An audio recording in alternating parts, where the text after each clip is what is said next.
Dans l'Amérique des années 80, au cœur des routes poussiéreuses de Floride, une femme au regard dur et aux cicatrices invisibles va bouleverser l'histoire criminelle. Aileen Wuornos, celle que la presse appellera plus tard la femme monstre. Aileen naît dans une vie brisée, abandonnée, maltraitée, rejetée par tous. À 14 ans, elle se retrouve seule, livrée à la rue.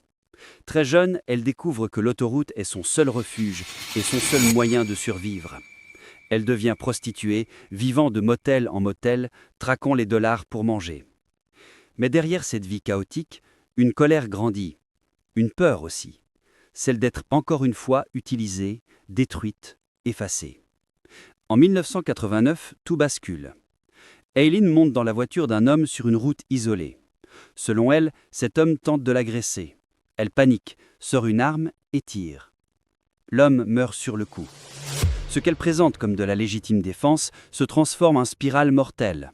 Entre 1989 et 1990, 6 autres hommes sont retrouvés abattus de la même manière. Sur des routes désertes, la police comprend vite qu'il s'agit d'une femme.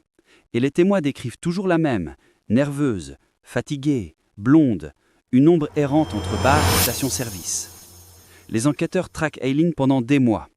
Finalement, elle est arrêtée dans un bar miteux appelé The Last Resort, un nom presque prophétique. Accusée de 7 meurtres, elle finit par avouer. Face aux caméras, elle dit « Il voulait me faire du mal. Je devais me défendre. » Mais pour la justice, il ne s'agit pas de défense, mais d'une série de meurtres froids et répétés.